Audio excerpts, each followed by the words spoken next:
लेता ही पानी ला दे तो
हेलो हेलो हेलो हेलो आ गई ना बच्चों साउंड? हाँ जी आ गई साउंड? ओके नमस्ते भाई सभी को, नमस्ते। कैसे हैं आप सब लोग? मैं उम्मीद करती हूँ कि आप सब लोग बहुत अच्छे होंगे और बहुत अच्छे से पढ़ाई भी कर रहे होंगे। करें फिर अपनी आज की क्लास स्टार्ट। हम रिप्रोडक्टिव सिस्टम ही पढ़ रहे थे। रिप्रोडक्टिव सिस्टम यानी कि प्रजनन तंत्र।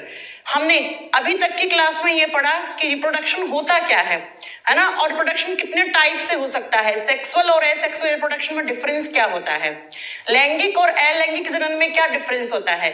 फिर हमने पढ़े थे characteristics of human reproductive system, यानी कि मनुष्य के अंदर जो प्रजनन तंत्र होता है उसके क्या क्या कैरेक्टरिस्टिक्स हैं, क्या क्या लक्षण होने चाहिए। कल हमने पढ़ा था ह्यूमंस यूनिसेक्सुअल होते हैं, डाइमॉर्फिज्म शो करते हैं, है ना। और उसके बाद हमने पढ़ा था ह्यूमन के रिप्रोडक्टिव सिस्टम की फेजेस कौन कौन सी होती हैं, कौन कौन सी अवस्थाएं होती हैं। तो पहला हमने पढ़ा था गैमेटोजेनेसिस।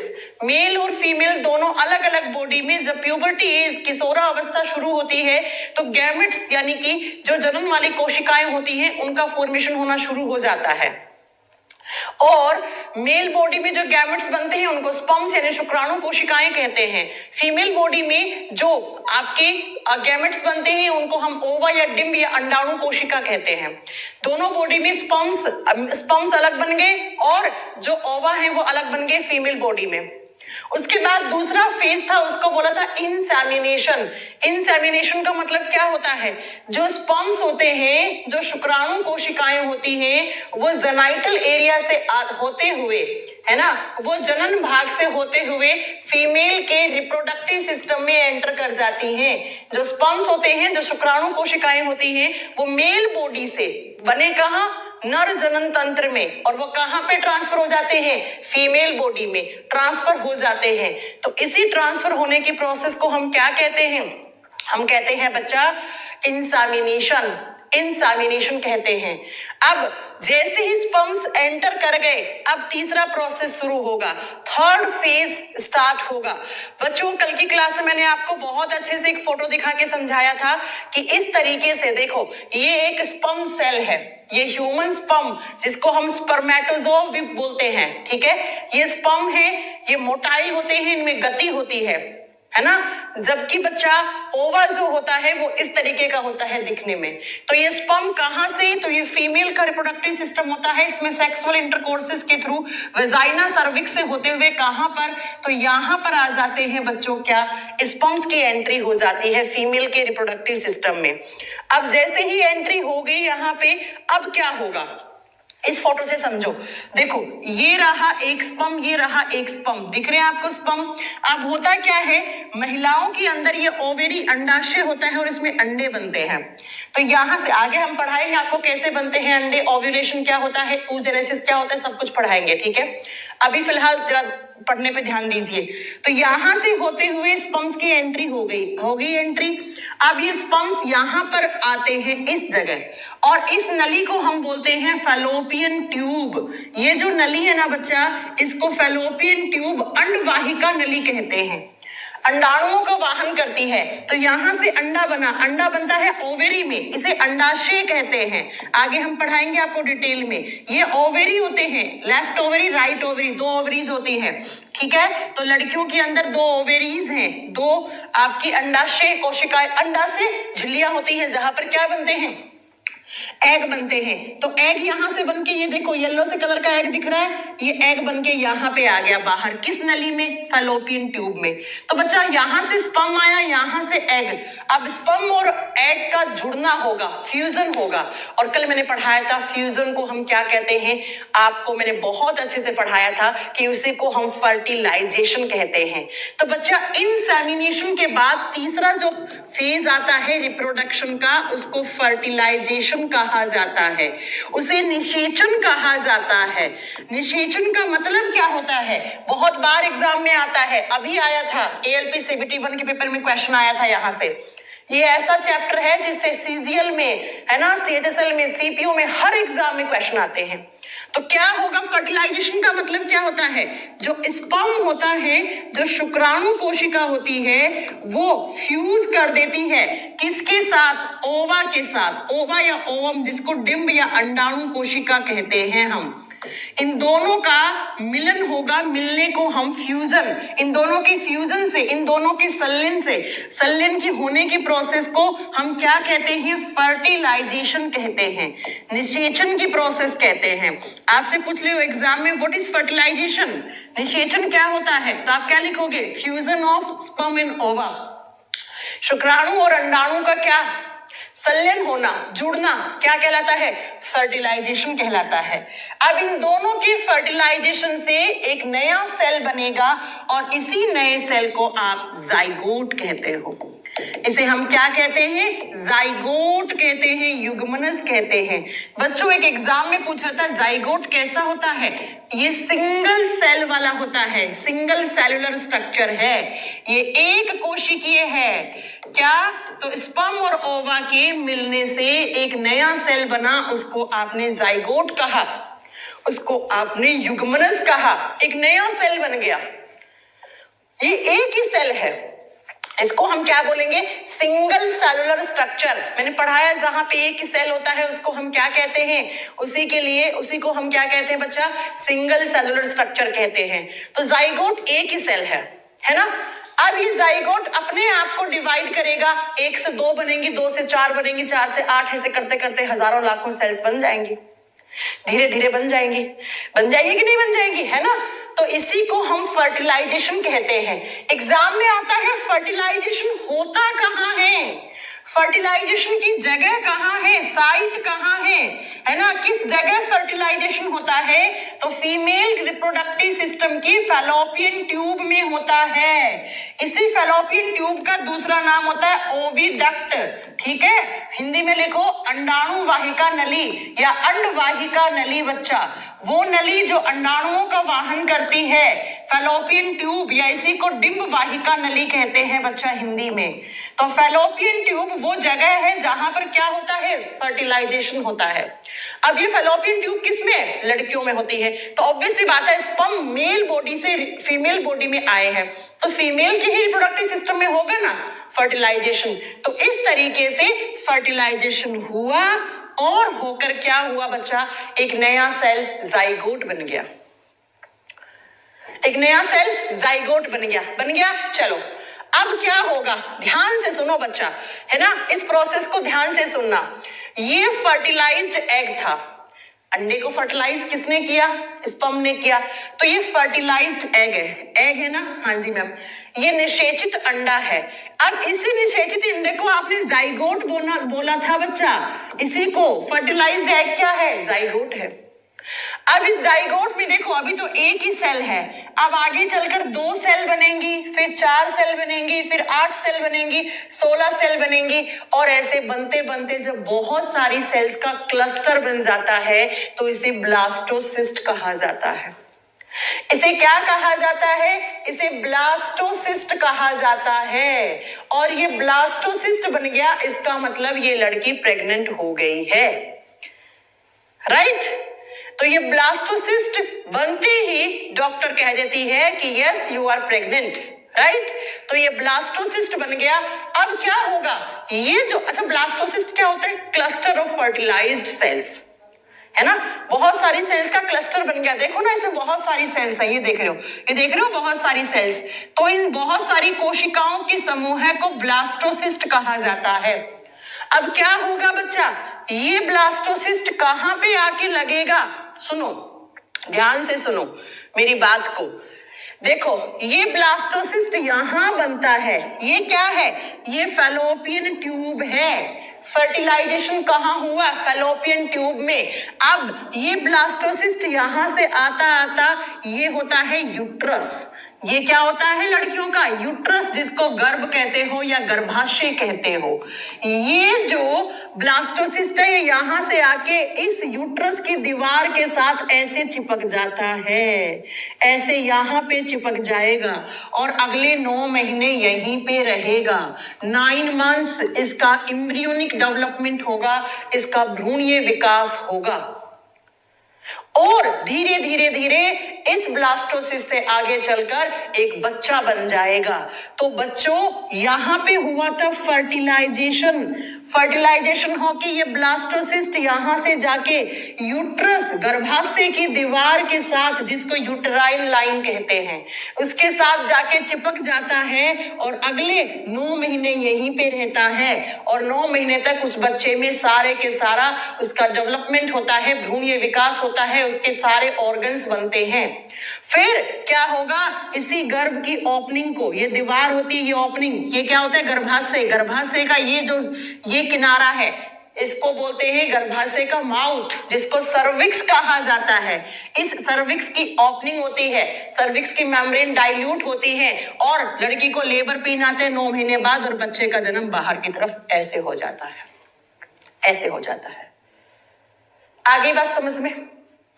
बात समझ में आई? तो इस तरीके से बच्चा बनेगा। बच्चा देख लो, बन गया। अब हम यहाँ पर फेजेस लिख ले। तो फर्टिलाइजेशन तीसरा स्टेज था। हाँ जी मैम। अब 4th स्टेज क्या आएगा तीसरे के बाद? मैं यहाँ पे लिख रही हूँ, यहाँ पे ध्यान से समझना। ये फर्टिलाइज्ड एग है, इसमें क्या होगा? इससे आगे 2 सेल बनेंगी, फिर 2 से 4 सेल बनेंगी, 4 से 8 बनेंगी, 8 से 16 बनेंगी, है ना? और जब 16 से ज्यादा सेल्स बन जाती हैं तो इस स्ट्रक्चर को हम ब्लास्टोसिस्ट कहते हैं। क्या कहते हैं इसे? हम ब्लास्टोसिस्ट कहते हैं। क्या कहते हैं बच्चा? ब्लास्टोसिस्ट। तो क्या बन गया बच्चा? ब्लास्टोसिस्ट बन गया, राइट? हिंदी में सेम नाम है। अब ब्लास्टोसिस्ट क्या होगा? तो मैम ब्लास्टोसिस्ट हम किसको बोलेंगे? Cluster of fertilised cells. अब ये ब्लास्टोसिस्ट कहां जाएगा? यूट्रस के अंदर जाएगा और उसकी दीवार से चिपक जाएगा। तो 5वां स्टेज शुरू हो जाएगा, 5वां फेज, जिसको कहा जाता है इम्प्लांटेशन। इम्प्लांटेशन हो गया है। इम्प्लांटेशन को हिंदी में प्रत्यारोपण कहते हैं। प्रत्यारोपण किसका? तो बच्चा, ये जो ब्लास्टोसिस्ट है ये किसकी दीवार से लग गया? आप बताओगे। ये जो यूट्रस होता है ना, इस यूट्रस की दीवार के साथ आके यहाँ पे धस जाता है। यहाँ से आता है इस फैलोपियन ट्यूब से, ऐसे यहाँ से आएगा और ये जो यूट्रस होता है, यूट्रस जिसको हम क्या कहते हैं? गर्भाशय या गर्भ कहते हैं बच्चा, ठीक है? इसकी दीवार के साथ आके ये ब्लास्टोसिस्ट यहाँ पे धस जाता है, तो इसी को हम इम्प्लांटेशन कहते हैं। इम्प्लांट हो गया। इम्प्लांट किसका हो गया? फर्टिलाइज्ड एग का। यहाँ पे इम्प्लांटेशन हो गया और अब इसका क्या होगा? भ्रूणीय विकास होगा। इसमें सेल से टिश्यूज, उत्तक बनेंगे, टिश्यू से ऑर्गन बनेंगे, ऑर्गन से ऑर्गन सिस्टम बनेगा और पूरा बच्चा बनेगा। और इस पूरा बच्चे बनने का जो टाइम होता है वो 9 महीने होता है, वो 9 महीने होता है। ठीक है, वो क्या होता है, 9 महीने होता है। इसलिए हम कहते हैं ह्यूमन फीमेल का गेस्टेशन पीरियड कितना होता है बच्चा, गर्भ अवधि कितनी होती है, आप बताओगे, वो होता है 9 मंथ्स। देखो, गर्भा अवधि या गर्भावधि कहा जाता है। तो अगले 9 महीने तक इस बच्चे का इसी गर्भ में एम्ब्रियोनिक डेवलपमेंट होगा, भ्रूणीय विकास होगा इस बच्चे का। गुरप्रीत क्या कह रहे हैं, 5 और मेन 5 और 4 क्या कह रहे हो, मुझे नहीं समझ में आया। राइट, तो ये हमारे रिप्रोडक्शन की 6 स्टेज होती हैं। पहले का नाम गैमेटोजेनेसिस, दूसरे का इंसेमिनेशन वीर्यसेचन, तीसरे का फर्टिलाइजेशन निषेचन, और 5वें का इम्प्लांटेशन, अच्छा चौथा, नोट 5वां, 4 नंबर, ठीक है, इम्प्लांटेशन प्रत्यारोपण, और 5 नंबर को गेस्टेशन पीरियड कहते हैं, गर्भा अवधि कहते हैं। अब ये अलग अलग जानवरों की अलग अलग होती है गेस्टेशन पीरियड। हम ह्यूमन का रिप्रोडक्टिव सिस्टम पढ़ रहे हैं तो हमें यहाँ पर 9 महीने याद करना है। हाँ, कुछ लोगों की बच्चे का जन्म 9 महीने 10 दिन के बाद भी हो सकता है, किसी में 9 महीने खत्म होने से 5 दिन पहले बच्चे का जन्म हो गया। राइट, तो ये डिपेंड करता है उस, हर एक लड़की की प्रेगनेंसी अलग होती है, हर एक लड़की की प्रेगनेंसी के अंदर जो हार्मोनल चेंज आते हैं वो अलग होते हैं। तो किसी किसी को होना चाहिए, देखो साइंस के हिसाब से 9 महीने बाद बच्चे का जन्म होना चाहिए तो वो बच्चा हेल्दी होता है। अब होने को 8 महीने में भी हो रहे हैं, 8.5 महीने में भी हो रहे हैं, 8.25 महीने में भी हो रहे हैं, कुछ महिलाओं को 9.5 महीने भी लग जाते हैं, तब तक उनको लेबर पेन नहीं आता है। ठीक है बच्चा, किसी में, मेरे घर में एक लोग हैं, उसका जन्म 7 महीने में भी हो जाता है, लेकिन 7 मंथ में, देखो 9 महीने से पहले साइंस बोलती है कि अगर किसी बच्चे का जन्म होता है तो उसको हम क्या कहते हैं बच्चा, उसको हम कहते हैं प्री मैच्योर बेबी। साइंस की नजर में मैच्योर बेबी वही होता है जो 37 वीक क्रॉस कर दिया। ठीक है, 37 वीक, 37 सप्ताह के बाद जो बच्चा पैदा हुआ है वही मैच्योर है। उससे पहले अगर होता है तो उसको NICU, जिसको निक्कू कहते हैं ना, उसमें रखा जाता है, मशीन में रखा जाता है कि उसके लंग्स वंग्स प्रॉपर बाहर आ गए हैं, तो बाहर उसके लंग्स वंग्स में एयर वेयर प्रॉपर आ रही है कि नहीं आ रही है। ठीक है, तो गेस्टेशन पीरियड क्या होता है बच्चा, गर्भावधि 9 महीने तक मां के गर्भ में बच्चा रहता है, वहां पर उसका एम्ब्रियोनिक डेवलपमेंट होता है, भ्रूणीय विकास होता है। अब मैं थोड़ी सी आपको एक बातें बता दूं, अब जरा लिखिए, क्या, नोट डालकर, मैम ये जो बच्चा माँ के गर्भ में है, अच्छा अपन लोग भारत देश में बोलते हैं माँ ने अपने बच्चे को पेट में रखा, पेट में नहीं रखती है। ठीक है, ये अपना स्टेटमेंट है, कहावत है, चल जाती है। ठीक है, तो हमें कभी कभी मैं भी बोल देती हूँ, है ना, ऐसा होता है, पेट में नहीं, पेट में तो खाना होता है, पेट में बच्चा कैसे आता है, पेट तो ऊपर खिसक जाता है, फेफड़ों के पास बगल में एकदम, यूट्रस ऊपर तक आ जाता है। आप सोचिए ना, बच्चा 3 किलो, 3.5 किलो, कुछ बच्चे 5 किलो के पैदा होते हैं, है ना, तो क्या होता है, ये गर्भ यहाँ से ऊपर की तरफ खिसक जाता है, ये यूट्रस है ना, चलो मैं आपको दिखाती हूँ, ये वाला यूट्रस है ना, ये ऊपर की तरफ खिसक जाएगा, ऊपर एब्डोमिनल वाले हिस्से में आ जाएगा, पेट बेचारा पिचक के एकदम फेफड़ों से चिपक जाता है पूरा, है ना, तो ये यहाँ पर ऐसे हो जाता है, पेट ऐसे ऐसे, ये पेट की जगह ले लेता है। इसलिए हम लोग बोल देते हैं कि माँ ने अपने बच्चे को पेट में रखा, पेट में नहीं, यूट्रस में, गर्भ में रखा।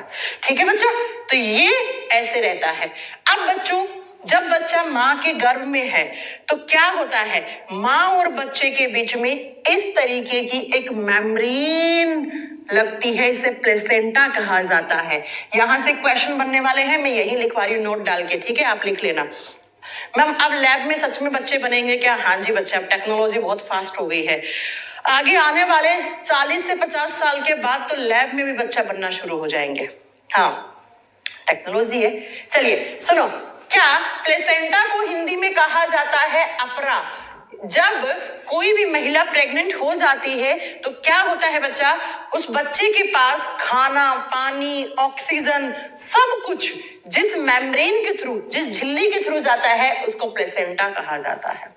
ये प्लेसेंटा है, इसके थ्रू क्या क्या आता है, माँ अपने बच्चे को खून देगी, इसी से ब्लड जाता है, उसी ब्लड में क्या होता है, ऑक्सीजन जाता है। अब बच्चा बाहर से थोड़ी ऑक्सीजन लेगा, बाहर से थोड़ी पानी पिएगा, बाहर से थोड़ी ना खाना खाएगा, सब कुछ माँ देती है।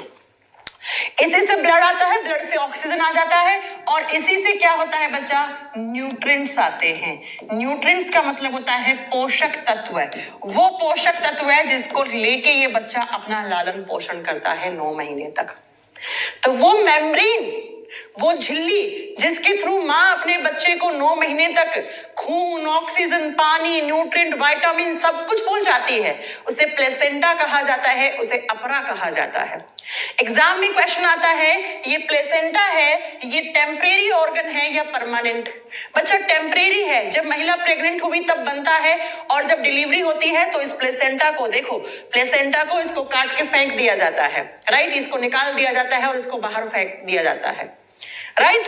तो बच्चों इस प्लेसेंटा में क्या होता है, क्वेश्चन पूछा हुआ है, इस प्लेसेंटा में 2 आर्टरीज होती हैं, 2 धमनियां होती हैं और 1 वेन होती है, 1 शिरा होती है। ये क्वेश्चन पूछा हुआ है इसलिए मैं आपको लिखवा दे रही हूं। प्लेसेंटा के अंदर धमनियों की संख्या 2 होती है जबकि वेन जिसको शिरा बोलते हैं उसकी संख्या 1 होती है। अब बच्चों इसी प्लेसेंटा से एक नाल निकलता है, ऐसे पाइप जैसी स्ट्रक्चर, ये बच्चे की नाभि से लगा हुआ होता है, बच्चे की नाभि से लगा हुआ होता है। तो ऐसे बच्चे के पास क्या जाता है, न्यूट्रिशन जाता है नाभि से होता हुआ। इसे क्या कहते हैं, इसे एम्बिलिकल कोड कहते हैं। इसका फुल फॉर्म होता है एम्बिलिकल कोड। इसका, अरे भाई कहाँ चला गया यार तुम, इसका फुल फॉर्म क्या होता है, एम्बिलिकल कोड होता है बच्चा, एम्बिलिकल कोड होता है। और हिंदी में इसे क्या कहते हैं, गर्भ वाली नली कह देते हैं, है ना, ऐसा कुछ कह देते हैं। तो ये जो कोड है इसी से बच्चे की नाभि से कनेक्टेड होता है और बच्चे का यहाँ से क्या जाता है, बच्चे तक सारी चीजें पहुंच जाती है। अब जैसे ही 9 महीने के बाद बच्चे का जन्म होता है तो इस नाल को काट दिया जाता है, हिंदी में इसको नाल या नली भी कहते हैं। इसको काट दिया जाता है, माँ को बच्चे से अलग कर दिया जाता है और ये एम्बिलिकल कोड थोड़ा सा बच्चे की नाभि से लगा हुआ होता है, बाद में वो सूख के 10 से 12 दिन के अंदर गिर जाता है ना। देखा होगा आपने कि बच्चे का जब जन्म होता है तो उसको 8-10 दिन के लिए डॉक्टर बोलते हैं बहुत अच्छे से इसकी नाभि की केयर करना, नाभि से अभी नाल लगा हुआ है, फिर ये नाल थोड़ा सा लटका हुआ होता है, वो सूख के गिर जाता है, 11 दिन में गिर जाता है बच्चों। ओके, तो आपको शायद समझ में आ गया होगा एम्बिलिकल कोड क्या होता है और प्लेसेंटा क्या होता है। प्लेसेंटा ये स्ट्रक्चर है बच्चा, ये स्ट्रक्चर प्लेसेंटा है, ये एम्बिलिकल कोड है। तो इसको काटा है ना, और इसको काट के पूरे को ऐसे पैक करके डस्टबिन में डाल देते हैं डॉक्टर्स। आई बात समझ में। कभी कभी क्या होता है, बच्चा इस नाल को ऐसे लपेट लेता है गले में, है ना, तो फिर स्कैन करवाते हैं, अल्ट्रासाउंड करवाते हैं, तो डॉक्टर बोलता है नाल बच्चे ने अपने गर्दन के चारों तरफ लपेट दिया है, ये रिस्की स्टेज है, ऑपरेशन करना पड़ेगा, है ना, सी सेक्शन करना पड़ेगा, सिजेरियन करना पड़ेगा, ऐसे आपने सुने होंगे। तो वो ये वही नाल होता है, ये वही नाल होता है बच्चा, ठीक है। तो ये रिप्रोडक्शन की स्टेजेस थी बच्चा। इस तरीके से देखो, फिर 9 महीने में देखो 4 वीक के बाद बच्चा ऐसा दिखेगा, 10 वीक के बाद ऐसा दिखेगा, 16 वीक के बाद ऐसा दिखेगा, 20 वीक के बाद ऐसा दिखेगा और 37 वीक की जो प्रेगनेंसी होती है उसको मैच्योर प्रेगनेंसी कहा जाता है। उसके बाद ही जो बच्चा होता है उसको मैच्योर कहा जाता है, उससे पहले होता है उसको इमैच्योर बेबी कहा जाता है डॉक्टर्स की लैंग्वेज में। ओके, तो ये रिप्रोडक्शन की स्टेजेस थी। शायद आपको बनने वाले सारे क्वेश्चंस मैंने करवा दिए हैं, नोट में प्लेसेंटा वाला नोट कर लेना, ठीक है। मैम डिलीवरी के टाइम पे कौन सा इंजेक्शन दे, थोड़ा रुको यार, हम सब बताएंगे आपको, एक एक चीज सब पढ़ाएंगे, ठीक है, थोड़ा सा रुक जाओ बच्चा, है ना। चलो अब बात करेंगे बच्चा, मैंने रिप्रोडक्शन पढ़ा दिया, रिप्रोडक्शन की फेजेस पढ़ा दी है, कैसे कैसे रिप्रोडक्शन होता है, बच्चा बन गया, रिप्रोडक्शन क्या होता है, अपनी जैसी संतान बनना। तो इंसान ने इंसान का बच्चा पैदा कर दिया, दिखा दिया मैंने, है ना, यहाँ पे, राइट। अब हम बात करेंगे बच्चा, इस इंसान के बच्चे को पैदा करने के लिए 2 टाइप के रिप्रोडक्टिव सिस्टम लगे थे। किस किस का, एक पापा का मेल रिप्रोडक्टिव सिस्टम लगा था। अब इतना आसान थोड़ी आपने पढ़ लिया कि स्पर्म्स आ गए, ये स्पर्म्स बने कैसे हैं, ये सारा पढ़ना पड़ेगा। मेल रिप्रोडक्टिव सिस्टम जिसको हम बोलते हैं नर जनन तंत्र, ये हमें डिटेल में पढ़ना है। और दूसरा बाद में हम पढ़ेंगे फीमेल का रिप्रोडक्टिव सिस्टम, ठीक है। तो पहले मेल पढ़ ले। अब लड़कियां ऑफेंड मत हो जाना कि मैम पहले मेल रिप्रोडक्टिव सिस्टम क्यों पढ़ा रही हूँ, है ना, कोई बात नहीं, कैसे ही पढ़ लो, मेल पढ़ लो फीमेल पढ़ लो, कोई फर्क नहीं पड़ता, कहीं से भी पढ़ लो। तो अब हेडिंग डालोगे आप, मेल का रिप्रोडक्टिव सिस्टम कैसे काम करता है। सबसे पहले मैं आपको मेल रिप्रोडक्टिव सिस्टम का एक फोटो दिखाना चाहती हूँ, क्योंकि ये आगे की क्लास में ये सारे नाम आप जान जाओगे। देख लो, मेल का रिप्रोडक्टिव सिस्टम कुछ इस तरीके का होता है। मैं सब कुछ पढ़ाऊंगी, डिलीवरी के टाइम पे कौन सा इंजेक्शन देते हैं, सी सेक्शन क्या होता है, थोड़ा वेट कीजिए बच्चा, थोड़ा वेट कीजिए प्लीज, सही समय का आने का इंतजार किया करें, है ना। सी सेक्शन क्या होता है वो भी हम बताएंगे। आगे बात समझ में, ये होता है मेल रिप्रोडक्टिव सिस्टम, नर जनन तंत्र कुछ ऐसा दिखता है। अब एक एक करके ये सारे नाम हैं, ये आपको समझ में आ जाएंगे आज और कल की क्लास में। अच्छा, कल नया साल है, कल आपकी क्लास नहीं होगी, कल आपकी क्लास नहीं होगी। आइए जरा, मेल रिप्रोडक्टिव सिस्टम कैसे काम करता है। सबसे पहला, मेल रिप्रोडक्टिव सिस्टम की लोकेशन क्या है मैम। कल की छुट्टी रहेगी, कल नया साल है, कोई भी क्लास नहीं होगी, मेरी क्या किसी की भी क्लास नहीं होगी, ऑफिस की छुट्टी है। ये मेल रिप्रोडक्टिव सिस्टम जहां पे होता है उस हिस्से को बोलते हैं पेल्विक रीजन। पेल्विक रीजन कहा जाता है इसको। बच्चों ये चैप्टर ना आप एनसीईआरटी से पढ़ना, आप घबरा जाओगे, है ना। मैं बहुत आसान करके पढ़ा रही हूं आपको, बहुत आसान करके। तो नर जनन तंत्र का हिस्सा क्या होता है, ये जिस हिस्से में होता है उसको श्रोणी भाग, श्रोणी हिस्सा कहा जाता है। देखो मैंने आपको पढ़ाया था, जहां पे फेफड़े होते हैं, जहां पे हार्ट होता है उसको थोरेसिक कैविटी कहते हैं। फिर पेट जहां होता है, जहां पर आपका यकृत और पेनक्रियाज होते हैं, उसको एब्डोमिनल हिस्सा कहते हैं। एब्डोमिनल के जस्ट नीचे वाला हिस्सा क्या कहलाता है, पेल्विक रीजन, श्रोणी भाग कहलाता है। और इसी श्रोणी भाग में क्या होता है बच्चा, इसी श्रोणी भाग में क्या होता है आप बताओगे, मेल का रिप्रोडक्टिव सिस्टम होता है। अर्चना का क्वेश्चन है, डिलीवरी के बाद, ऑपरेशन के बाद भी क्या पीरियड्स आता है। हम आपको सारे क्वेश्चंस के जवाब देंगे, है ना, लेकिन कब, जब फीमेल का मेंस्ट्रुअल साइकिल पढ़ाएंगे आपको, एक एक क्वेश्चन का आपका जवाब दूंगी, ठीक है। चलो आइए, ऐसा हो ही नहीं सकता है आदित्य कुमार, ढंग से देखो, एक एक चीज मिलेगी आपको, ऐसा हो ही नहीं सकता। अब जरा बात करते हैं मेल रिप्रोडक्टिव सिस्टम के कितने ऑर्गन्स हैं। मेल रिप्रोडक्टिव सिस्टम है वो 4 भागों में बंटा हुआ है, या 4 ऑर्गन्स हैं जो मेन होते हैं। पहली बात तो आपको चारों ऑर्गन्स के नाम याद करने हैं। कौन कौन सा, मेल का जो रिप्रोडक्टिव सिस्टम है, नर जनन तंत्र 4 ऑर्गन से मिलकर बना हुआ होता है, 4 भागों में बंटा हुआ होता है। नंबर 1 पे आते हैं, उनको टेस्टिस, वृषण कहा जाता है। एक जोड़ी टेस्टिस होते हैं नर जनन तंत्र हिस्से में, अभी आपको दिखाएंगे। दूसरी जो काम आती है यहाँ पर, वो काम आती है एक्सेसरी डक्ट्स। नर जनन तंत्र हिस्से में बहुत नॉलेज मिलेगी बेटा, ये सारी नॉलेज आपके जीवन में भी काम आएगी, सारी मैं पढ़ाऊंगी आपको एक चीज। दूसरी को बोलती है सहायक नलिकाएं, सहायक नलिकाएं, ठीक है।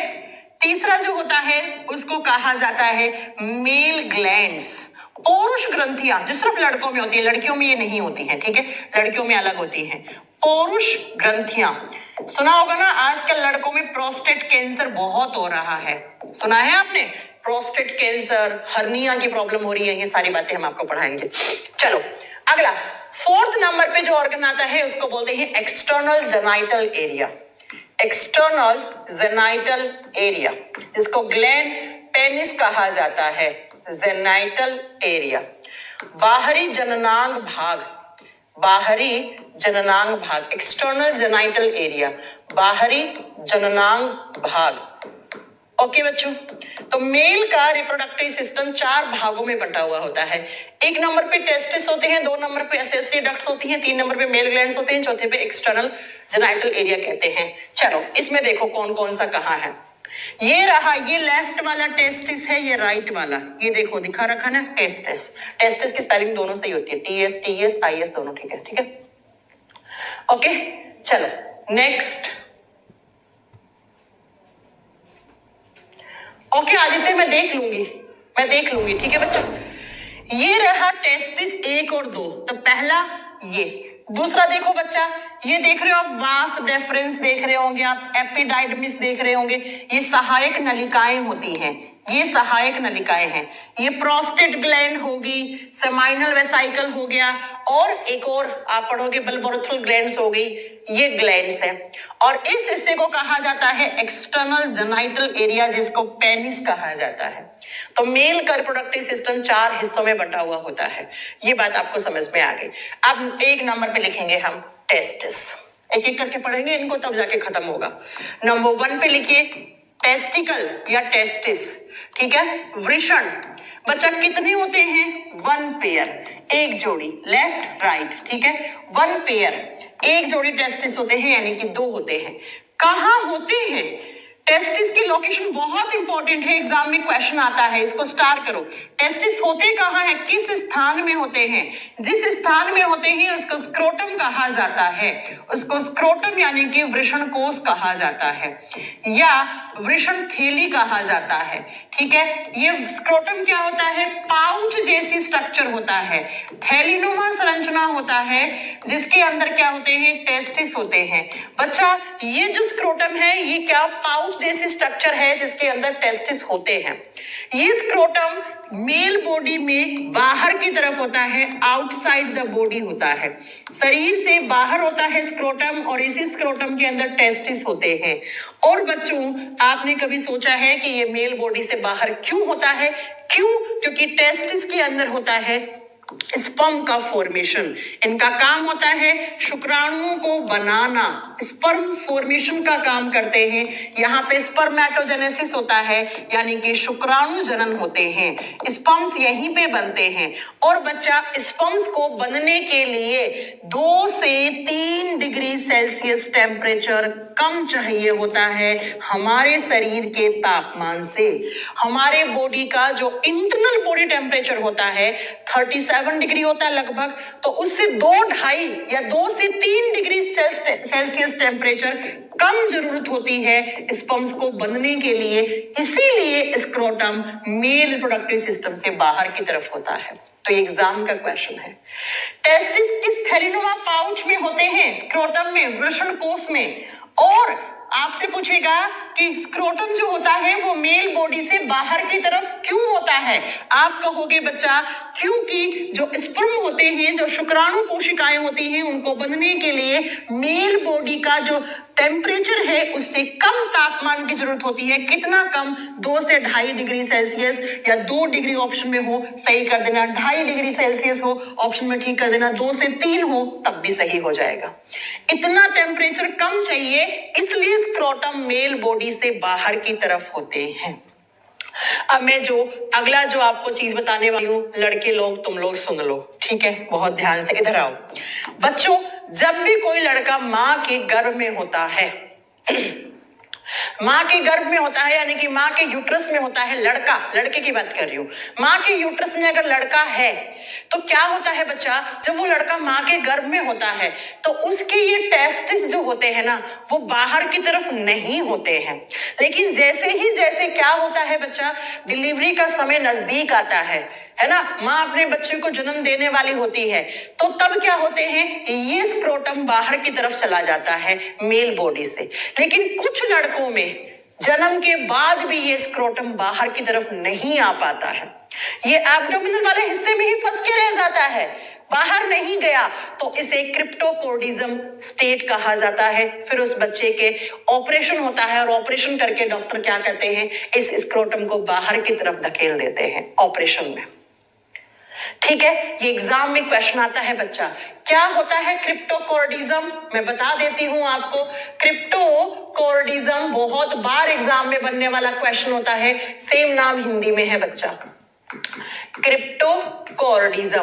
बच्चा आप जानते हैं क्रिप्टो शब्द का मतलब क्या होता है?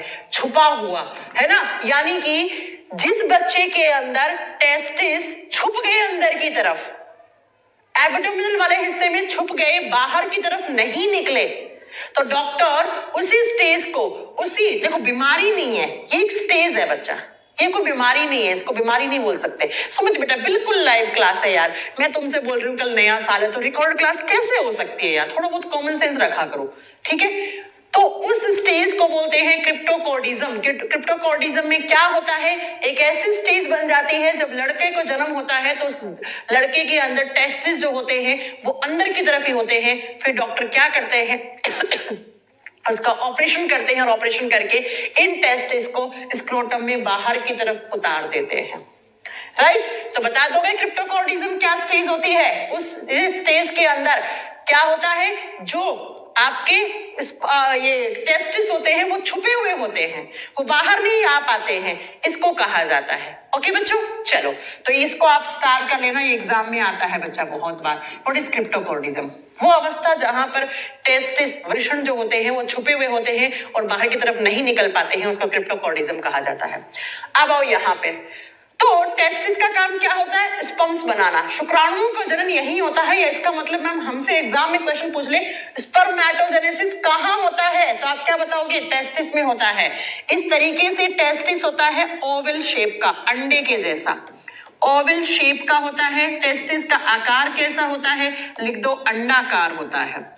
ये अंडाकार होता है और इसी के अंदर स्पर्म्स बनते हैं। अगर इसकी ये विड्थ पूछे कि इसकी मोटाई कितनी होती है, सॉरी लंबाई पूछे, तो लंबाई और मोटाई से वैसे क्वेश्चन नहीं आता है, लेकिन कभी आ भी जाए तो लिख दीजिए 3 से 4 सेंटीमीटर या 2 से 3 सेंटीमीटर होती है। ये कभी कभी एग्जाम में आ जाए तो 4 से 5 भी हो सकती है। ठीक है, इसकी मोटाई अगर पूछ ले तो लिखना 4 से 5 सेंटीमीटर का होता है, और लंबाई पूछ ले कि टेस्टिस की, तो वो 2 से 3 सेंटीमीटर लंबा होता है। इतना ऐसे होता है बच्चों।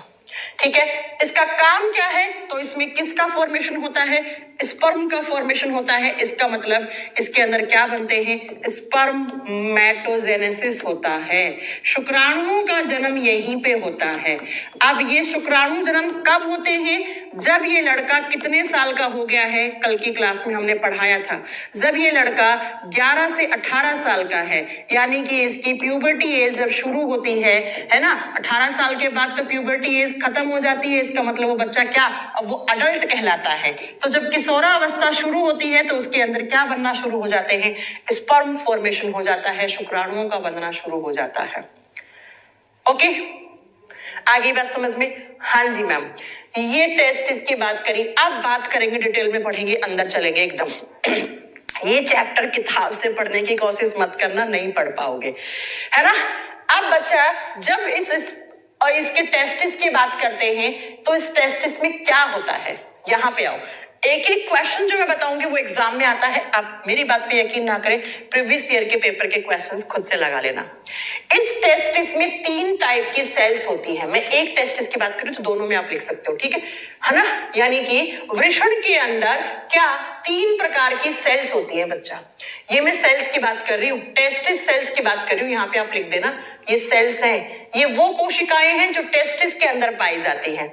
कौन कौन सी होती है? नंबर 1 पे आती हैं जर्म सेल्स, हिंदी में बोलते हैं रोगाणु कोशिका।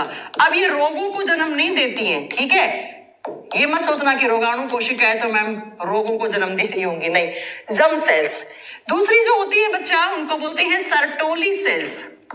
यहां से बहुत क्वेश्चन बनेंगे। सर्टोली सेल्स, हिंदी में सेम नाम है, सर्टोली कोशिकाएं, सर्टोली सेल्स। और तीसरी जो होती है बच्चा, उनको बोलते हैं लैडिंग सेल्स, लैडिंग सेल्स। अब एग्जाम में यहां से क्वेश्चन आते हैं, इसलिए इनको स्टार कर लो, लैडिंग कोशिकाएं। एक टेस्टिस के अंदर ऐसे 3 प्रकार की कोशिकाएं होती हैं, तो दोनों सेम ही होंगी बच्चा, है थोड़ी अलग थोड़ी होंगी। Germ cells, Sertoli cells, Leydig cells. अब इनके काम लिखो। जर्म सेल्स वो सेल्स होती हैं जो क्या बनाती हैं? जो स्पर्म्स बनाती हैं। यहां से स्पर्म्स बनते हैं, यहां से शुक्राणु कोशिकाओं का जन्म होता है बच्चा। तो एग्जाम में क्वेश्चन आएगा, वृषण की उस कोशिका का नाम बताओ जो स्पर्म्स बनाती हैं, जर्म सेल्स कहलाती हैं। ठीक है, इन्होंने स्पर्म्स को बना दिया। यहाँ स्पर्म्स, इनका काम है स्पर्म्स को बनाना। अब इस स्पर्म्स को जिंदा रखने के लिए न्यूट्रिशन चाहिए, तो वो न्यूट्रिशन सर्टोली सेल्स देती हैं। तो लिखो, इट प्रोवाइड, ये क्या करती हैं? न्यूट्रिशन प्रोवाइड करती हैं, पोषक तत्व प्रोवाइड करती हैं। किसको? To sperms. ये शुक्राणु कोशिकाओं को भोजन प्रदान करती हैं, पोषक तत्व देती हैं। लिख दो, ये कोशिकाएं शुक्राणु कोशिकाओं को पोषण प्रदान करती हैं। अब बच्चा आप खुद सोचिए, अगर शुक्राणु कोशिकाओं को पोषण नहीं मिलेगा तो क्या ये सेल्स मर नहीं जाएंगी? मर जाएंगी तो फिर वो लड़का आगे चलकर पिता कैसे बन पाएगा? नहीं बन पाएगा ना, बिना स्पर्म्स के फर्टिलाइजेशन नहीं होगा। और फर्टिलाइजेशन नहीं होगा तो वो लड़का बाप बन पाएगा क्या? नहीं बन पाएगा। शुक्राणु कोशिकाओं को पोषण प्रदान करती हैं। ये क्या देती हैं? ये न्यूट्रिशन देती हैं। और ये इतनी बार एग्जाम में क्वेश्चन आता है, इसलिए कभी कभी सर्टोली सेल्स को नर्स सेल्स भी कहते हैं। हॉस्पिटल में नर्स होती है ना बच्चा, केयर करती है ना। अगर आप बीमार पर, भगवान ना करे भी बीमार पड़ो, लेकिन पड़ जाते हैं बीमार तो हम हॉस्पिटल जाते हैं। तो हॉस्पिटल्स क्या होता, हॉस्पिटल्स में अपनी नर्स क्या करती है? केयर करती है, देखभाल करती है, खाना पीना देती है ताकि हम जिंदा रहें। ठीक ऐसे ही स्पर्म्स जिंदा रहें तो उनको खाना पीना देने का काम ये नर्स सेल्स करती हैं, सर्टोली सेल्स करती है। ठीक है, अब आइए लैडिंग सेल्स का काम क्या होता है? लैडिंग सेल्स का काम होता है मेल हार्मोन बनाना, नर हार्मोन बनाना। जो लड़कों का, सिर्फ लड़कों के बॉडी में जो मेल हार्मोन्स बनते हैं, है ना, उसको बनाने का काम। और मेल हार्मोन का नाम क्या होता है? टेस्टोस्टेरोन होता है। ओके बच्चों, बताओ कितने क्वेश्चन बन गए सेल से? ये क्या करती हैं? ये टेस्टोस्टेरोन बनाती हैं। अब ये टेस्टोस्टेरोन क्या होता है, क्या नहीं होता है, कम होता है तो क्या होता है, ज्यादा होता है क्या होता है, वो अभी हम नहीं पढ़ाएंगे आपको। अभी फिलहाल बस इतना ही सुनो। आप सुन लिया? एग्जाम में क्या क्वेश्चन आएगा? स्पर्म्स जिन सेल्स के थ्रू बनते हैं, जो सेल्स बनाती हैं, जर्म सेल्स। जर्म सेल्स किसके रिप्रोडक्टिव सिस्टम में होती है? मेल के रिप्रोडक्टिव सिस्टम में। कहाँ होती है? टेस्टिस में। फीमेल बॉडी में ऐसी कोई सेल्स नहीं होती है, ठीक है, क्योंकि फीमेल्स को कौन सा स्पर्म्स बनाना है, ओवा बनाना, तो अलग टाइप की होंगी, है ना बच्चा। नेक्स्ट आप बताओगे सर्टोली सेल्स क्या करती हैं? तो सर्टोली सेल्स न्यूट्रिशन प्रोवाइड करती हैं। किसमें होती है? टेस्टिस में। और किसके रिप्रोडक्टिव सिस्टम में होती है? तो आप क्या बताओगे बच्चा? मेल के रिप्रोडक्टिव सिस्टम का हिस्सा है। और लैडिंग सेल्स भी किसमें होती है? टेस्टिस में। और क्या बनाती है? नर हार्मोन टेस्टोस्टेरोन बनाती है। आपने सुना होगा आजकल के लोग नशे में बहुत चूर होते हैं। ये अफीम, चरस, गांजा जो लोग लेते हैं उनमें टेस्टोस्टेरोन का सिक्रेशन कम या बंद हो जाता है। और टेस्टोस्टेरोन का सिक्रेशन कम हो गया, बंद हो गया, इसका मतलब कि जो मेल हार्मोन्स होते हैं उनका सिक्रेशन बंद हो गया। तो अब ऐसे लोग जो होते हैं उनके स्पर्म्स मैच्योर नहीं हो पाते हैं, है ना, क्योंकि बच्चा ये सेल्स खत्म, तो अल्टीमेटली ये सेल्स आसपास की सेल्स को भी तो खत्म कर देंगे ना धीरे धीरे। तो ना स्पर्म्स बनेंगे, ना स्पर्म्स को न्यूट्रिशन नहीं मिलेगा तो मैच्योर नहीं बनेंगे, है ना। बोलते हैं ना आजकल स्पर्म्स का क्वालिटी बेकार हो गया। मैं आप लोगों को बहुत फ्रेंकली ये चैप्टर पढ़ाने वाली हूँ। मैं बिल्कुल ये सब शर्माने वरमाने वाला काम मेरा नहीं होते हैं, ठीक है। आप सोच रहे होंगे कि मैम कैसे पढ़ा लेती है ये चैप्टर, है ना। हाँ, लेकिन कोई बकवास करेगा क्लास में उसको ब्लॉक भी करवा देती हूँ, राइट। मैं इसलिए पढ़ा रही हूँ, देखो पहली बात तो एग्जाम पॉइंट ऑफ व्यू से तो मोस्ट इंपॉर्टेंट चैप्टर है ही। बाकी बच्चों पता है क्या, आजकल इंडिया में लोग ना अपनी बीमारियों के बारे में बताने में शर्माते हैं और फिर वो जाते हैं दवाखाना, है ना, हकीमों के पास जाते हैं, देखा होगा ना। और दीवारों पे बड़े बड़े ऐड लिखे हुए होते हैं, उनके पास जाते हैं और वहां पे जाकर अपनी जिंदगी झंड कर लेते हैं वो। इसलिए मैं ये चैप्टर आपको बहुत अच्छे से जो नॉलेज दे सकती हूँ, जितनी मैं उतनी नॉलेज आपको देके पढ़ाने वाली हूँ ये चैप्टर, ताकि आपके जीवन में काम आए। बच्चा मैंने आपको कल ही बताई थी ना एक चीज कि हर छोटे से शहर के अंदर आईवीएफ सेंटर 20 खुले हुए हैं। और आईवीएफ सेंटर में अगर आप जा रहे हो नेचुरल तरीके से, अगर आप अपनी केयर नहीं कर रहे हो, रिप्रोडक्टिव सिस्टम की केयर नहीं कर रहे हो, आपको नहीं है नॉलेज, तो बच्चा आईवीएफ वाले ना ऐसे पैसे वसूलते हैं, ऐसे गरीब बना देंगे तुम्हें एक बच्चा पैदा करने के चक्कर में 10 लाख 20 लाख ऐसे फाड़ते हैं भाई, ठीक है। इसलिए बहुत अच्छे से ध्यान से पढ़ लो बच्चा इन चीजों को जो मैं बोल रही हूँ वो बात समझ में आ गई। तो टेस्टिस में 3 टाइप की सेल्स होती हैं और क्या बनता है वहां पर इस तरीके से स्पर्म्स बन गए। अब आओ बच्चा यहाँ पर, अब आओ यहाँ पर। अब मैं आप लोगों से एक क्वेश्चन पूछ लूं जो मैं पढ़ा चुकी हूँ। स्पर्म्स जब बनते हैं तो स्पर्म्स में कौन सा सेल डिवीजन होता है? अब ये लोग आप लोग बताओगे मुझे। बच्चा एक स्पर्म बना तो एक से कितने बनेंगे, फिर उससे कितने बनेंगे? मैंने आपको बहुत अच्छे से पढ़ाया था कि जो शुक्राणु कोशिकाएं होती हैं उनके अंदर कौन सा सेल डिवीजन होता है, बता दो कौन सा होता है? अर्धसूत्री विभाजन होता है, मियोसिस होता है ना।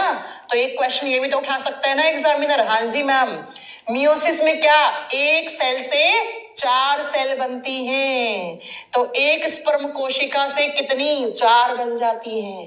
4 से कितनी बनेंगी? 16। 16 से कितनी बनेंगी? तो इतनी गणित आपको आती है, मैं नहीं पढ़ाऊंगी। इसीलिए देखो मैंने क्या लिखा था बच्चा, ब्लास्टोसिस्ट जो होता है, देखो ब्लास्टोसिस्ट अलग चीज है, चलो उसको छोड़ो, आप कंफ्यूज कर जाओगे तो बाद में बताऊंगी, ठीक है। ब्लास्टोसिस में मियोसिस नहीं होगा, वहां पे माइटोसिस होगा। मैं इसकी बात कर रही हूँ, ये क्वेश्चन में पढ़ा चुकी हूँ।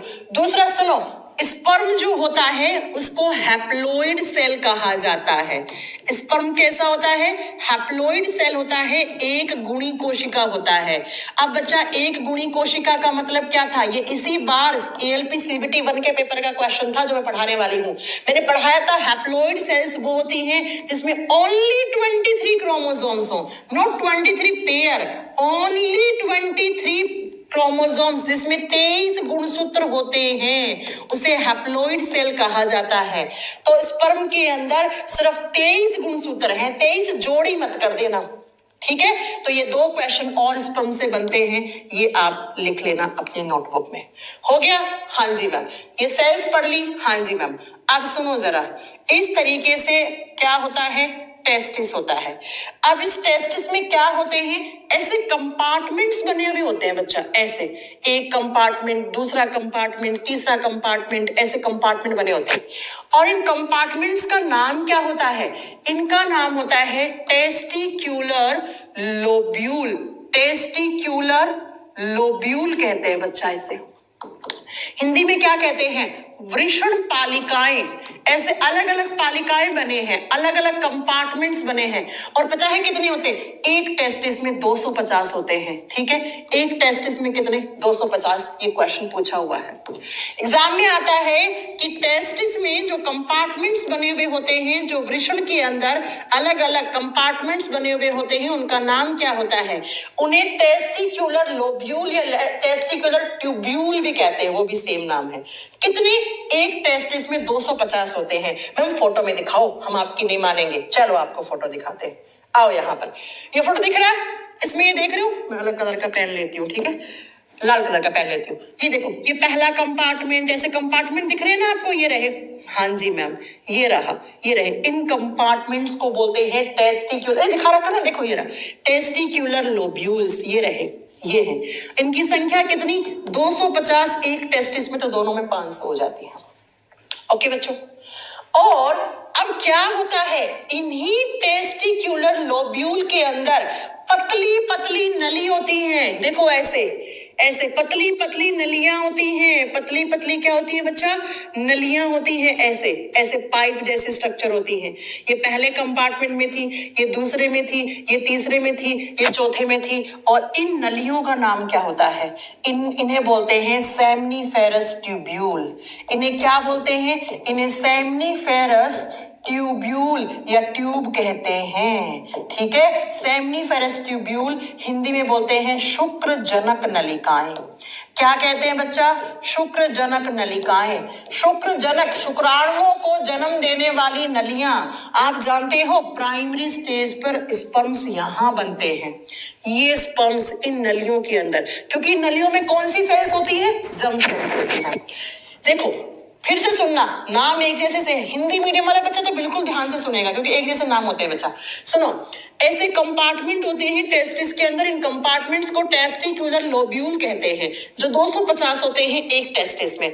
और इन्हीं टेस्टिक्यूलर लोब्यूल के अंदर पतली पतली डक्ट्स होती हैं, नलियां होती हैं। इन नलियों को सेमनीफेरस ट्यूब्यूल कहते हैं, शुक्रजनक नलिकाएं कहते हैं। और इन शुक्रजनक नलिकाओं में ऐसे क्या बनते हैं? स्पर्म्स बनते हैं, शुक्राणु कोशिकाएं बनती हैं। ऐसे ऐसे, ये मैं लाल कलर से स्पर्म्स दिखा रही हूँ। तो बच्चा एग्जामिनर क्वेश्चन कैसे उठाता है, चलो अभी बताते हैं। यहाँ पर स्पर्म्स बनते हैं, शुक्राणु कोशिकाएं बनती हैं। बच्चों अगर आपसे पूछे कौन सी नलियों में शुक्राणुओं का जन्म होता है? Seminiferous tubule.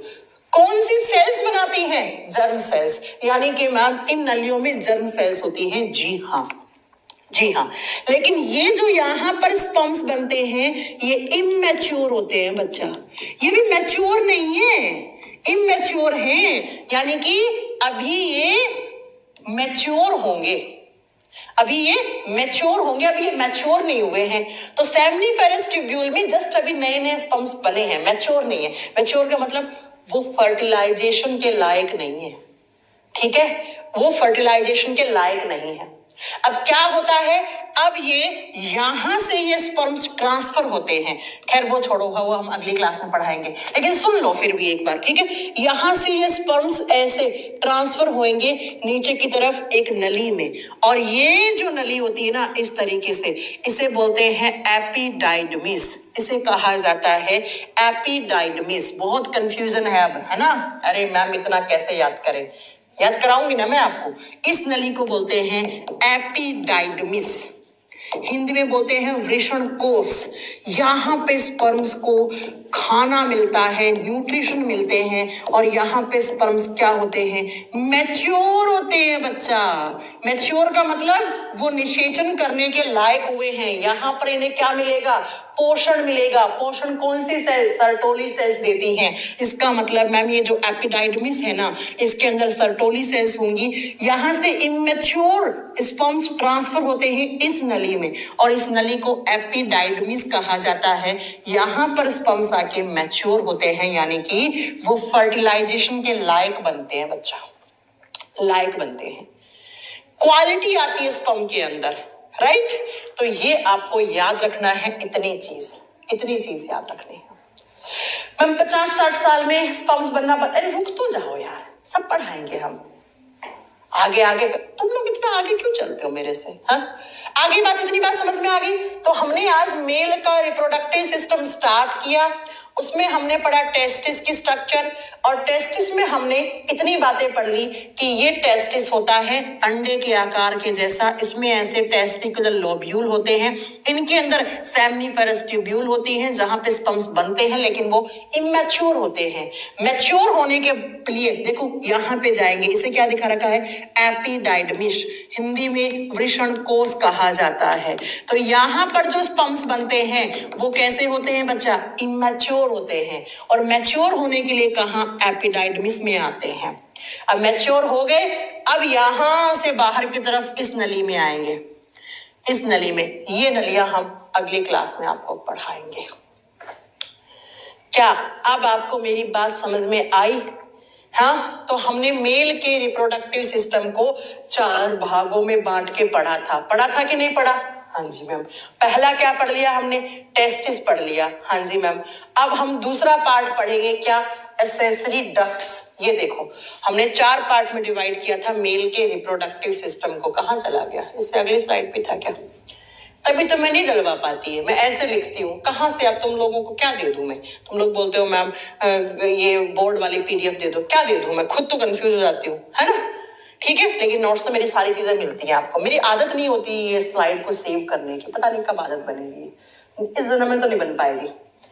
ओके बच्चों, तो अब हम पढ़ेंगे अगली क्लास में। देखो हमने टेस्टिस पहला मेल रिप्रोडक्टिव ऑर्गन पढ़ लिया है। अब दूसरा एसेसरी डक्ट, उसमें सारी डक्ट्स पढ़ाऊंगी, 4 टाइप की होती हैं, सुना होगा ना। लड़कों को फैमिली प्लानिंग के लिए लड़कों की भी नसबंदी होती है, वो नसबंदी कैसे होती है वो अगली क्लास में आपको पढ़ाएंगे, ठीक है। उसके बाद हम पढ़ेंगे ग्लैंड्स, पौरुष ग्रंथियां जो सिर्फ मेल रिप्रोडक्टिव सिस्टम में होती हैं, prostate gland, seminal vesicle, bulbourethral gland, ये पढ़ेंगे, ठीक है। उसके बाद हम फीमेल का रिप्रोडक्टिव सिस्टम स्टार्ट करेंगे। ओके ओके बच्चों, पेशेंस रखा करो, हम सब कुछ पढ़ाएंगे आपको। हम कैंसर पेशेंट बच्चा पैदा नहीं कर सकता, ये कहाँ पे लिखा हुआ है, ऐसा कहाँ पे लिखा। मैम यूट्रस कैंसर क्या होता है, हम बहुत अच्छे से पढ़ाएंगे। यूट्रस कैंसर क्या होता है, सर्विकल कैंसर क्या होता है, ओवेरी कैंसर क्या होता है, कौन कितने तो कैंसर चल गए ना। प्रोस्टेट कैंसर क्या होता है, टेस्टिस कैंसर हो रहा है लोगों को, प्रोस्टेट कैंसर लड़कियों में ज्यादा हो रहे हैं। देखो लड़कियों का तो रिप्रोडक्टिव सिस्टम, इसमें हर जगह कैंसर हो सकता है। देख रहे हो आप, ये लड़कियों का रिप्रोडक्टिव सिस्टम है ना। देखो सर्विक्स कैंसर इतना ज्यादा फैल रखा है, याद है ना। सर्विकल कैंसर, पूनम पांडे मर के जिंदा हो गई थी, याद होगा ना। यूट्रस है, यूट्रस में कैंसर हो रहा है, ओवरी में कैंसर हो रहा है, फलोपियन ट्यूब में कैंसर हो रहा है, काट देते नली को पूरा। विजाइना में कैंसर, कहाँ कैंसर नहीं हो रहा है लड़कियों में, ठीक है। मैं सब पढ़ाऊंगी आपको ये कैसे कैसे हो रहा है, राइट बच्चों। मैम कैंसर के समय बच्चा बिल्कुल पैदा कर सकते हैं भाई, लेकिन डिपेंड करता है कौन सा कैंसर है, कौन सा। अब यूट्रस में कैंसर है तो फिर कैसे बच्चा पैदा कर लेगी, है। तुम्हें बच्चे की पड़ी है, अगले की जान अटकी पड़ी है, अगले की जान अटकी पड़ी, तुम्हें एक बच्चा पैदा करने की पड़ी है, राइट। थोड़ा पेशेंस रखो, फीमेल के रिप्रोडक्टिव सिस्टम में हम सब कुछ पढ़ाएंगे ये आपको। हाँ, ऑक्सीटोसिन क्या होता है? अरे यार तुम फिर नहीं मान रहे ना। चलो, ऑक्सीटोसिन क्या होता है हम सब कुछ आपको पढ़ाएंगे, थोड़ा सा पेशेंस तो रख लो। मैम सेक्सुअल हॉर्मोन्स खत्म हो जाते हैं क्या? अरे बच्चा 55-60 साल की उम्र में टेस्टिस बनना बंद इसलिए हो जाते हैं क्योंकि मेल हॉर्मोन्स का सिक्रेशन एक तो कम हो जाता है, और मेल हॉर्मोन्स की जो सेल्स होती है ना, ये जर्म सेल्स, सर्टोली सेल्स, इनकी धीरे धीरे धीरे धीरे धीरे धीरे इनके अंदर स्पर्म्स बनने की जो एक सीमा होती है वो खत्म हो जाती है। ठीक है मैम, स्पर्म्स में गति कैसे होती है आएगा ना अगली क्लास में। स्पर्म्स मोटाइल होते हैं, गति होती है, तभी तो वो मेल के रिप्रोडक्टिव सिस्टम से होते हुए फीमेल के रिप्रोडक्टिव सिस्टम में आ जाते हैं। हाँ बिल्कुल मैम, बच्चा पैदा करते समय थायराइड एक हार्मोन होता है, वो इम्बैलेंस हो जाता है, बहुत छोटी सी बात है, ये तो लड़कियों के अंदर हो जाता है। मेरा भी हुआ था थायराइड, थोड़ा सा मेरा कम हो गया था, किसी का ज्यादा हो जाता है, किसी का कम हो जाता है ना, मेरा कम हो गया था। वो तो डॉक्टर आजकल दवाइयां चल रही है। मैम सीमेन और स्पर्म एक ही होता है क्या? नहीं, अगली क्लास में पढ़ाएंगे what is semen and what is sperm. Okay, कल बच्चा छुट्टी है। अच्छा मैं आप लोगों को न्यू ईयर तो विश कर दूं, आप सभी को हैप्पी न्यू ईयर, नए साल की ढेर सारी शुभकामनाएं। मैं भगवान से यही प्रार्थना करती हूँ कि ये साल आपका बेरोजगारी के लिए, एज ए बेरोजगार आपका आखिरी साल हो। 2025 में आप सभी लोगों के हाथ में ज्वाइनिंग लेटर हो, आप सभी लोगों को नौकरी मिले, आप लोग इतनी मेहनत करो कि 2025 साल आपका हो, आपका हो। हैप्पी न्यू ईयर आपको, आपके परिवार को, आपके रिश्तेदारों को, आपके दोस्तों के, आपके दुश्मनों को भी, सबको मेरी तरफ से हैप्पी न्यू ईयर, नए साल की ढेर सारी शुभकामनाएं। परसों मिलेंगे आपसे, कल कोई क्लास नहीं है, कल छुट्टी है, कल ऑफ है। जाइए नया साल मनाइए। वैसे तो बेरोजगारों का कोई नया साल, कोई नया त्योहार नहीं होता है। मैं भगवान से यही प्रार्थना करती हूँ कि तुम लोग इतनी मेहनत करो, इतनी मेहनत करो, एक क्वेश्चन भी आप ना छोड़ो, है ना। और 2025 में आप लोगों के साथ, आप लोगों के पास बेरोजगारी से बे हट जाए और आपको रोजगार मिल जाए, बस मेरी यही तमन्ना है। ठीक है, happy new year in advance. Thank you so much बच्चों, बाय बाय, टेक केयर।